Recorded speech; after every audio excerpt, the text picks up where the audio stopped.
First, though, it is time for our resumption of, ready for this, Kelley? 32 teams and 32 shows. Here we go. Thursday. No Matt Brown, Chicago Bears time in the NFC North. Ben Wilson, take us away, 32 teams. Are we suggesting that because Matt Brown is gone, we're now allowed to talk about whatever makes up the Chicago Bear team? It's in his contract. The Bears. Oh, okay. I got it. He's not okay with talking about the Chicago Bears. Got it. They're getting disappointed with the baseball this summer in Chicago, so it is Bears season. Bears season. We don't want to make our technical director Jeremy Wengel mad because we're gonna start getting close-ups on both of our faces, very, very tight. Nobody wants to see that. Yeah, put a bullseye right here if I besmirch the Bears. Exactly. We won't do that. A 6-11 team from a season ago started the year with Andy Dalton at quarterback. Saw a little bit of Nick Foles, but for the most part, it was a year of transition where Justin Fields ends up starting 10 games. It was the end, though, of the Matt Nagy run. His era in Chicago comes to an end as the offense finished, once again, extremely disappointing. Bottom 5 in basically every single category in points, turnovers, passing yards, as well as the sacks allowed. By far, at least consensus-wise, bottom 5 offensive line, and that is not exactly an area they shored up coming into this year. The defense, which in the Nagy era at times was really good, but at times was kind of hit or miss, and that was the case last year. Bottom 10 defense outside of the pressure they got. They did finish top 5 there in the sacks department. But Wes, let's look at what they did try to do in the offseason. The big change is after the 4 seasons under Matt Nagy, 34-31. He's out. Ryan Pace, the Exodus as well, 7 seasons as GM. And they bring in a guy you're very familiar with as a guy who pays attention to the Indianapolis Colts extremely closely. In defensive coordinator Matt Eberflus comes over from Indianapolis. He is now the new head coach there in Chicago. Yeah, Eberflus, first-time head coach, came from 4 years as the DC in Indianapolis. If you're looking at maybe what defense they're going to run, not quite what I would call a vintage Tampa 2, but a little bit of a cover 2 is basically what they run. Didn't always get the most pressure on the quarterback necessarily, but, like to keep teams in front of him because, a little bit of a 4-3, but kind of a Tampa 2 combined with it. So that's what they're going to run defensively. By the way, a new defensive coordinator too, Alan Williams, comes over with Eberflus. He was the DB's coach the last 4 years in Indianapolis. So new coordinator on that side of the ball. Also a new coordinator on offense. It is Luke Getsy, who was the passing game coordinator and the quarterbacks coach up there in Green Bay. So whole new regime basically in Chicago from the front office to the coaching staff. And it makes for a very interesting situation for Eberflus to walk into, one of the 10 new head coaches this year in the National Football League, Matt Eberflus. And when you combine as well, not only is it a totally new regime like we just discussed, but you lose Khalil Mack. He was traded to the Chargers for the 2022 second round, and then a next year 6th round pick there. One of the losses in the offseason for the Bears. Also lose Allen Robinson, one of their top wide receivers, and then a couple of linemen, Akeem Hicks on the defensive line, James Daniels on the offensive line. They leave in free agency. And really just some small deals, essentially, Wes, that they made as we look at the acquisitions. Nothing really that jumps off the page. Yeah, because when you're looking at this team, obviously you know what the main issue is. It's been the offensive line. And now you have your quarterback there in Chicago that you traded up for. It is Justin Fields. No real competition here. Trevor Siemian, the backup, and then Nathan Peterman. So this is Justin Fields' job from day one. It's not like last year when you were starting Dalton, but behind this offensive line, I just don't know if the Bears have really done enough. They either aren't good enough up there or they're not healthy enough. But, yeah, I don't really like their chances in terms of offensively, even though I do like Justin Fields and his upside. But you look at the receiving core, who's really your top receiver? Byron Pringle, Equanimus St. Brown, N'Keal Harry, who they just got in a deal from New England, who was a former first-round pick, and the Bears basically gave up nothing for him, so that shows you how Harry worked out in New England. Darnell Mooney, you don't have necessarily that number one receiver for him to throw the ball to. You still have David Montgomery in the backfield, but I think this team is going to struggle offensively. It's, again, with the signings, it's not exactly, a list you look at and you say, all right, there are really a lot of upgrades. Justin Jones is the guy they spent the most money on in the offseason, and that was just a measly 2-year, $12 million deal. And if you're making a case for a guy to be a best receiver, you would expect it's a guy who did not get basically a minimum one-year deal, 1 year, $4 million there for Byron Pringle. Lucas Patrick, they did at least try to shore up the offensive line in some regard, but Patrick comes to Chicago, 2-year, $8 million deal. Chicago as well. Still need a lot more work up front, I think. The ESPN Pro Football Focus preseason overall roster evaluations and rankings, they have the Bears 30th out of the 32 teams in the National Football League. We'll break down where else the Bears sit at position by position, and we'll look at what are the realistic expectations for Chicago in the year 2022 as we continue. 32 teams, 32 shows.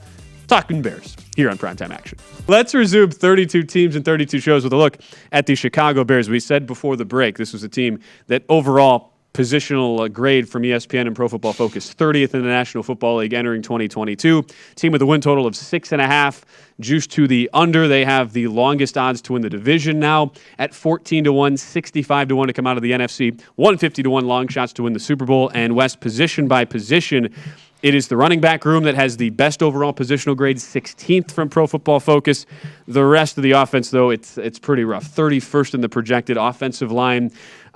We talked about Lucas Patrick, their one signing coming in at center. Not much to like around him on the O-line, and then the wide receiver room. 32nd in the National Football League. Yeah, and they just did add N'Keal Harry, by the way, the former first-round pick in 2019 from Arizona State. Never really quite made it there. It was a 7th-round pick, by the way, that they gave Harry away for. So, the Bears, I guess, just trying anything. But you just look, they don't have, at least when they were struggling in recent years, you had Allen Robinson, who could maybe make big plays in the passing game if he had a quarterback to get him the ball, which he often did not. So that's why he is now in Los Angeles as a member of the Rams. But, yeah, you just look at these receivers, and it's like, okay, you have Mooney. Maybe he has a little bit of potential. Last year did have 1,000 yards, but I don't look at him like as an elite receiver. He's clearly the best receiver on this team, but, you don't look at him and you don't think, Justin Jefferson, or you don't think, one of the great receivers, or you don't think like AJ Brown or somebody like that. So, yeah, the Bears, I think, are going to struggle to score points, and that defense is going to have to really carry them at least early on. And you talk about the defense. So we've seen in past years it's been a very high volatile defense that at times has been among the league leaders in turnovers. Mm-hmm. We've seen the flip side of that, though, and when they haven't been able to generate turnovers, it has gone south really quickly. They were mix and match last year because they weren't very good at stopping the run, but they were pretty good in the secondary. They got to the quarterback. They were 4th, by the way. Now, no Khalil Mack anymore, of course. So you've got to replace that. And they always seem to at least get some pressure on the quarterback, and they do, like you say, Ben, live off turnovers. But last year, only 26th in the category in terms of takeaways. And that's how you saw pretty much across the board bottom 10 defense. The PFF rankings for them this year: linebacker core viewed to be the strong suit, 18th in the National Football League, but D-line, especially with no Khalil Mack, it's really Robert Quinn, and then just an assortment of bodies. Pretty much 31st the preseason defensive line ranking, 31st in the secondary as well. They're paying Eddie Jackson a whole lot of money, Wes. Now he's the guy who's going to try to do something to earn all that cash this year. But that's where the issue comes in, where if you're Chicago, and we've seen that franchise use the strategy before of, all right, let's just rally around a defense that can be very opportunistic and can swing games, relying on good special teams as well. On paper, you can't really have a whole lot of confidence in them being able to use that strategy. And you think about the lack of weapons they have offensively. It's why it's hard to get really excited about this team and to be super bullish, even on a pretty low win total here at 6.5. Yeah, and you look what they have coming back. They start in terms of the schedule. You get San Francisco at home, who I believe did beat them up there in Chicago last year, which I think is a borderline playoff team this year. The NFC, it's kind of open down there at the bottom. Kind of who the top 3 are, and then it's a little bit wide open down there. Then you got to go to Green Bay. You have Houston at home, which could be a winnable game. New York could be a winnable game. So the schedule, I don't think the strength of schedule is really all that arduous, but you just look and it's like, okay, what are the wins on here when you're looking at it? Like, I think they're clearly battling Detroit for the 3rd spot in the division. And I think Detroit, I like a little bit what they added more in the offseason than I really like what the Bears added. Bears 4th easiest strength of schedule. They have the easiest strength of schedule based on win totals, and that's from what Warren Sharp has forecasted. So you would look at that and you think, okay, we can find over 7 wins, over 6.5 plus 105. But even against some of these bad teams, I'm like, I don't know if I could just say, okay, you're looking down a schedule like we all do at the beginning of the season or before the season. Win here, lost there, win there. I don't know if you can really do that with this team. Yeah, like is the Bears at Jets definitely a win for them? Right. You know what I mean? Like It's a I coin don't flip know that game, it is. just like the Bears at the Giants, kind of a coin flip game a little bit. You look at the North ahead of them. This isn't really the best division in the NFL. It's probably one of the lower end ones because people expect Green Bay to take a step back. I know Matt Brown and I, when we were talking about the Minnesota Vikings, we are very bullish on that team, and I think we've all bet them to win the division. And you could still get, I think, close to $3 out there if you want to go that route. Yeah. But I'm sure you should be able to find that. With the Bears, I think that win total is about right. It's juiced to the under 6.5. I don't know if I want to go much under than that because they'd probably be a pass for me if I was going to play. The one angle I was thinking of, too, I don't know if you would agree with this, Kelley West, where you have a week 1 game. You're at home against Trey Lance and the 49ers, and that's going to be in every single six-point teaser. Everyone's just penciling that in as a win.